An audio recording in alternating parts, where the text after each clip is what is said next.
how do we make change really quickly? I mean, how do we change quickly and how do we make others change really quickly? I mean, what do we need to do to affect this in our lives so that we get the things that we want much faster? A lot of this comes down to how we implement rewards. What do we reward and what do we punish?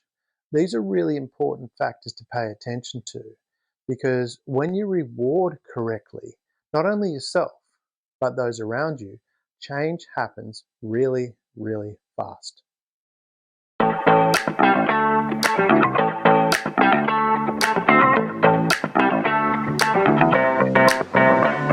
Welcome to Share.care, an all-inclusive community sharing experience, strength, and hope to create strong, healthy, and inspiring relationships.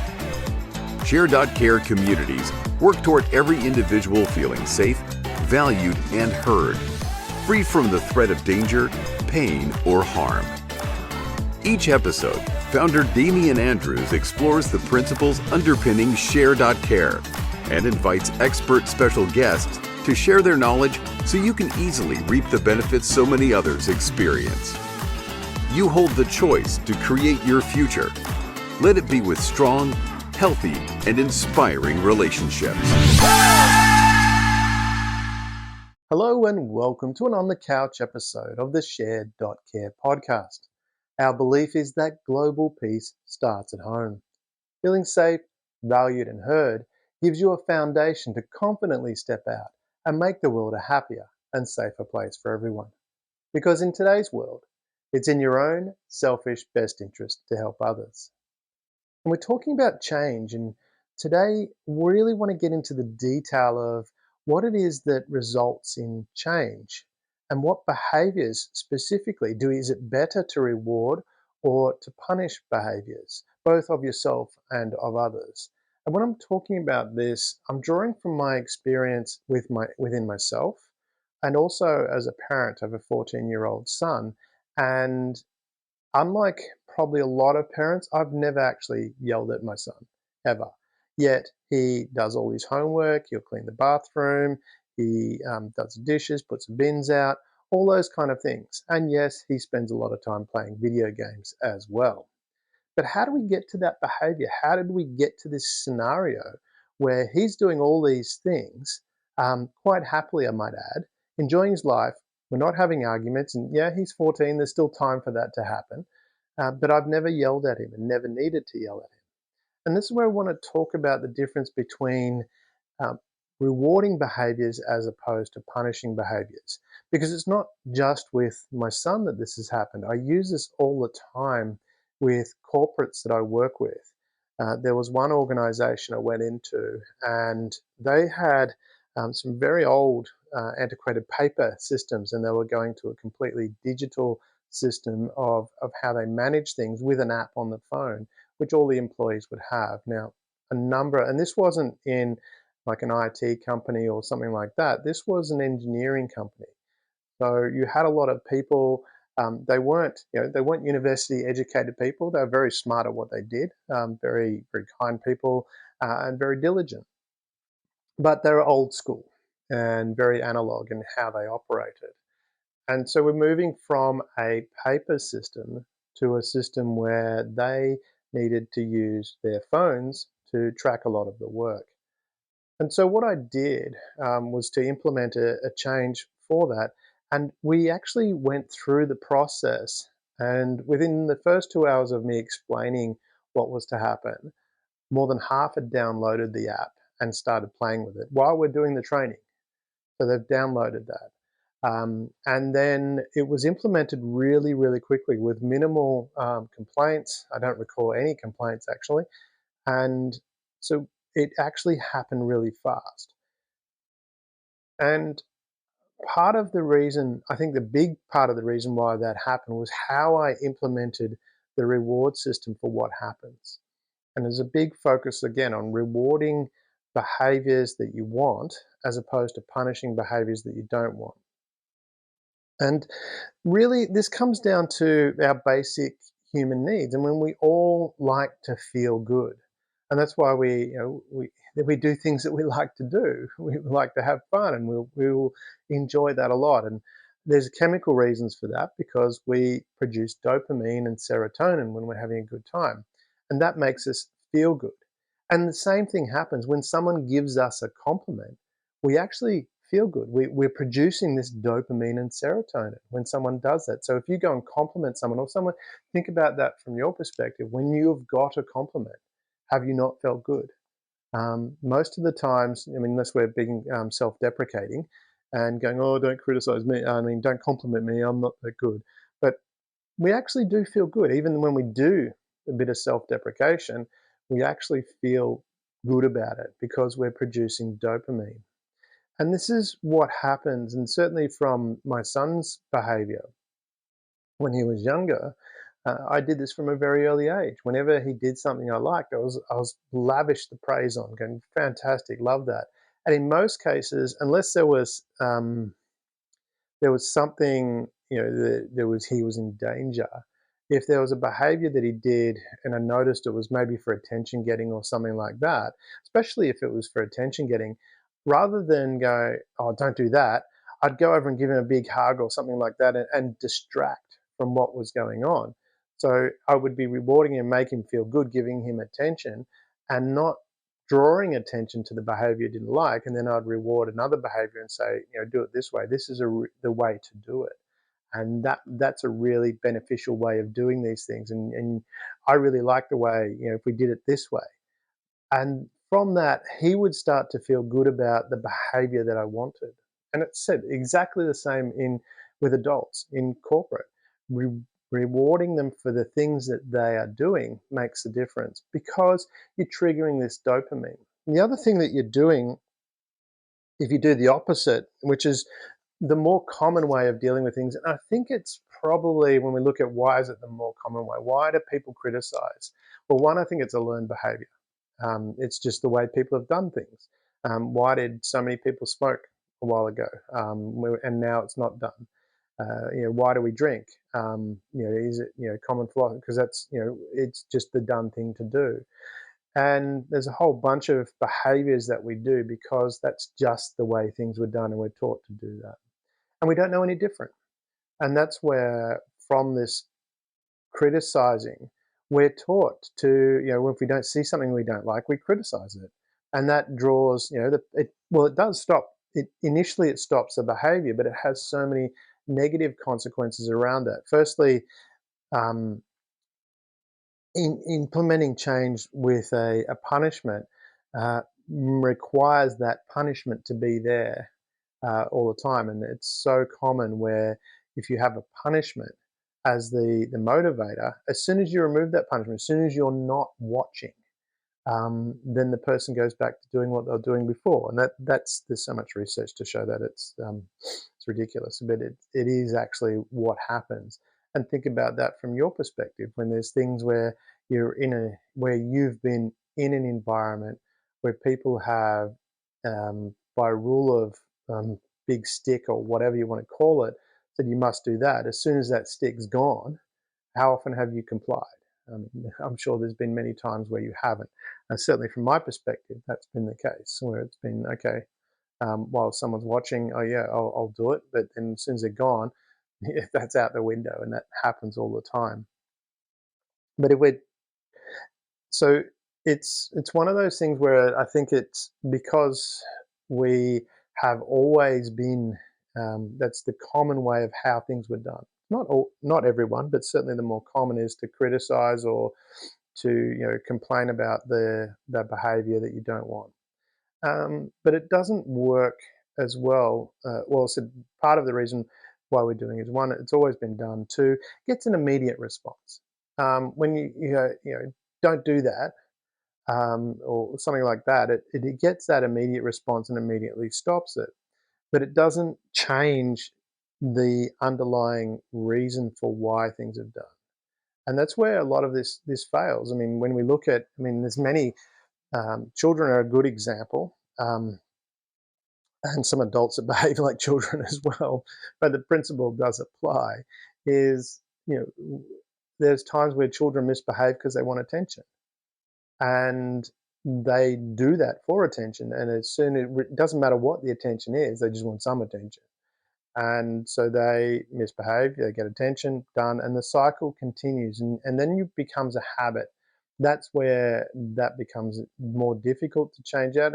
And I don't like using the word difficult because it's not that hard to change out of that if you really want to. So criticizing really comes down to, it's probably a learned habit. It's something that's always been done. It's simple and easy because you get an immediate response, but that doesn't mean it's a long-term response. And you can get just as quick a response anyway by focusing on the rewards. But it does cause also to anxiety. People are always worried about, oh, well, they're going to get criticized around. So you're creating that. So when you're criticizing behavior, people are learning that you're going to make them feel bad. You're going to, that's what is likely to come from you. It makes it more difficult to relate to people because people are always on edge. There's so many reasons for not doing it. And the thing is, it it can lead, people can start allowing this to fall into their own self-talk. And this is where we really want to have a think about that from your own perspective, because a lot of times our own self-talk causes us to feel bad about ourselves. And we shouldn't feel bad about it. So I don't feel bad any time of the day at the end of the day. But I'm not looking at all the things I did wrong. When I go through my day, I'm remembering, oh, I did this, I did that. Isn't that great how I did this? And that's my self-talk. That's how I feel about my day. Oh, this was really good. There was a difficult situation here and I handled it well. Sometimes it doesn't always work out the way I wanted. That's fine. It's not like everything's a raging success. Things don't always go, but I handled it well. I said, oh, I handled that situation, the challenging situation. I handled that well. Had that happen last week where we had, it was a very intense negotiation that I was having, and um, I was probably partly being a little bit belligerent about it. And I decided, no, I'm not going to do that. I actually changed tactic halfway through, and I didn't criticize myself because I was being a little bit belligerent. I went, good on me for recognizing I was being belligerent and changing how I was going to approach that. Completely different result in how I felt about the situation. And I feel good about it that I actually made that change. Because we're not, we're human beings. We're on a journey. We're not here to we don't know everything. Well, when I was younger, I thought I knew everything. But now, I certainly recognize I don't know everything. And in some circumstances, I'll react a certain way and think, oh, maybe I should do something different. And when I do that, I praise myself. I reward the behavior I want. So my self-talk changes dramatically. Um, how I feel about myself, because I'm talking about myself, I'm rewarding myself for things that I've done. And there's always something to reward yourself for. It's how you set yourself up. And this is where people, struggle with change from the perspective of, take someone that wants to quit smoking. And I've smoked several times in my life, and I've always managed to quit whenever I decided I wanted to quit. I just stopped. But I always approached it from the perspective, I don't ever recall criticizing myself for smoking, telling myself I was a bad person because I was smoking. I didn't like how it made me feel because I lost energy, that kind of thing. So I would, when I wanted to quit smoking, I'd say, okay, one, I focused on what I wanted, which was to be healthy, rather than focusing on stopping smoking, because we can't not think about something. If I tell you to not think of a pink elephant, you've probably heard that before, you have to think of it to know what it is to not think about. And as a result of that, by saying I want to stop smoking, you're thinking of yourself smoking, and that's what is in your mind, and that's what you do, and that makes it more difficult to stop. Whereas I was always able to, I just said, I'm going to be healthy. I'm going to breathe clean air. I made that statement to myself. I'm going to breathe clean air. So that's what I thought about, and that's what I did. And I rewarded myself for that. So when I got, during the day, sometimes I'd feel like having a cigarette because it does create that chemical in your body. You create these associations where normally it's, for me anyway, it was, if I'm in a stressful situation to change my state, I'd have a cigarette. I would feel different. So I wouldn't feel stressed about having, whatever the circumstance was. I'd create other stresses by smoking. And, and then I would,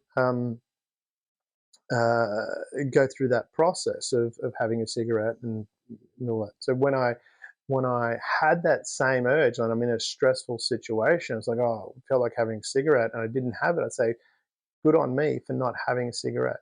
Good on me for breathing healthy air would be the main thing that I said.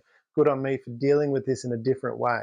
Good on me for going for a run instead, or good on me for jumping around doing. Sometimes I just did some star jumps to change my state, and good on me for doing that. And I would feel good about it. I would be rewarding myself, and I'd feel great about the things that I was doing, and I'd want more. And this is the point we're getting to about making this rapid change by wanting more of the behavior that you want to elicit, whether it's in yourself or within other people, because you're rewarding it, they're drawn to it because they feel good about it. And this is my experience with my son is, I'm, with his homework and things like that. I would always, if I saw him doing his homework, I'd compliment and go, oh, good on you for doing your homework. You're doing a great job. And so he'd want to get that reward. And whether he's consciously aware of it or not, and I haven't asked him, and he's probably not consciously aware that he's getting a reward, but he's getting a dopamine hit because I can see the smile on his face. And so this is where you're using that to your advantage, because what you're doing by rewarding, you're creating this feel good feeling, a feeling that people want to move towards, because we want to move towards things that make us feel good, and we want to move away from things that don't make us feel good. So if you're criticizing someone and saying, oh, why aren't you doing your homework? If I saw him playing a video game, if I said, oh, why aren't you doing your homework? He's going to be moving away from me. It's going to become harder and harder for me to have any influence at all because I'm creating a barrier. I don't know what the chemicals are that your body produces. I can't remember off the top of my head. But your body, like dopamine and serotonin, your body produces other chemicals when you're not feeling good. And so if I was criticizing him, saying, why are you playing video games? Why don't you do your homework? He's going to start to feel bad about our connection. It's going to put a barrier between us. It's going to become more and more difficult for me to have any influence on his behavior. And therefore, it's going to be hard to make that change happen. But because I rewarded the behavior and said, when I see him doing something I like, it's always, well done, good on you. And that works, similar sort of thing with whether it's in a child-parent relationship, it works the same in a partner relationship. You try that in your relationship with your intimate partner, and if you're criticizing them for things that you don't want them to do, or why don't you do this, or why don't you do that, it's not gonna it's going to be difficult to make that change happen, and you're putting a barrier between yourselves as well. Whereas if you focus on the things that you do want and say, oh, I really like it when you do this, and this can be from just going out or even intimate behavior, reward the behaviors that you like. People want to do more of that, and it becomes it becomes something that they want to be drawn towards, and so you get that. So you get the positive outcomes. And that's why it helps make that change happen much faster, because you're drawing people closer to you, whereas criticizing them doesn't work from that perspective as we talked about them. So what you want to be doing, and it doesn't mean you have to agree with everybody or with what they're saying, because you can be agreeable without agreeing, and we can have different points of view. That's okay. I mean, if you're trying to change someone's point of view, that's going to be a tough ask. But if you want to change behavior around your circumstance, that's a different scenario. And I will personally do this where some behavior that I'm okay with around other people is not okay. And they don't like it, and they've said I don't like that behavior, so I don't do it in front of them. It's as simple as that. It's not changing my. It's not going to change me at all. I'm going to still be the same person, but around that person, I respect what's important for them, so I don't do that. And because they've approached it in that way, and we still get along fine, it's not an issue at all. And and this is where it also helps if you're working with someone as well, and you have differences of opinion, to changing someone's, if there is a line that you need to draw, because if you're wanting to change a person, you, that's one area where we all have that free will. So whether you think it's the right thing or not, the other person may have the opposite opinion, and they have that right, to have that opinion. But certainly, from the perspective of if you're trying to influence someone, um, attacking a person, people will immediately go to self-defense and they'll attack back. That's just natural behavior. Very few people will sit down and listen. There's a few people that do, and you might see them on social media and things like that, where they'll actually, someone will attack them, and they go, okay, what do you mean by that? And can you explain more? Can you share more? And if you can get to that point, that's gold, to be able to listen to someone, because if you're listening to someone, you actually have much more influence.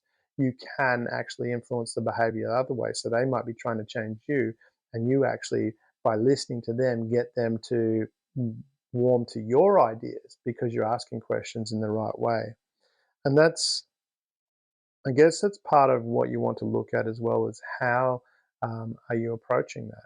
I mean, are you asking questions? Are you being inquisitive? Are you trying to find out? Or you're just vehemently going, no, it's my way. But rewarding behaviors, so saying to someone, oh, yeah, no, that's interesting. Can you tell me more? And they will explain more. And then you gather more information, and then you have more ability to influence. And you also have the ability to find more of a common ground as well. When someone gives you something that's completely different, and you don't know, all the detail, and you're looking, going, well, that's the opposite of the opinion. You go, well, it's difficult to find that common ground. So you might need to inquire more, and again, this is rewarding the behavior, going, okay, well, tell me more about that. I'm interested to hear, which is in and of itself a slight reward. It's not, like, yeah, that's great, but it's like, great question, or great, is again a reward. And so you take it from that perspective. As you're listening, we go, these parts here we connect on. So you can do that. Similar thing, sort of thing, is just even being kind. And I've had that where people have been angry, and been really, and it's like, and I don't respond with anger. I just respond with kindness, um, which creates a whole different dynamic. It's hard to have, well, it's impossible to argue with someone if someone's not going to argue. And this is where, from your perspective, if you're rewarding the behavior you want, it's like you're being kind, and then when they do something, you go, hey, yeah, well, I appreciate that. And when they do something, and it brings them out of that behavior, that anger behavior, quite easily. Um, and it really, really helps to influence that change, which is what we're talking about. Is that someone, if you really want to create a change, and create a change very quickly, then it's important to focus on, what it is that you like, and what it is you're going to reward. So when you focus on the rewards, then it makes it much easier for you. Focus on the things that you like and reward that behavior. Because then what that does in yourself, you creates dopamine in yourself, creates serotonin, you feel good about yourself. I said it in my day, I'm always looking for, what did I do right? What did I like about this? If I might be, I don't believe procrastination exists, but that's another story. But let's use it as an example. If I'm procrastinating, not doing what I should be doing, what I think I should be doing, I will say, and I get up and do that. It's like, good on you for getting up and doing it. And I feel good about it, and I keep moving forward. And similar sort of thing with people that I'm working with, I always make sure that I find the compliments, reward the behavior, praise them, and they very quickly do the things that I'm asking them to do. So have a think about that from your perspective and look at how you can um, reward behaviors and get that change. And feel free to share that here as well. I mean, feel free to post it here or send us a comment and let us know what are your experiences? How do you reward people and what gets the best results from your perspective? Thank you for being part of the Share.care community and helping people around the world prosper. You're creating a bigger pie for everyone to share. The more people contributing to the world being a better place, the better the world becomes for others and for you.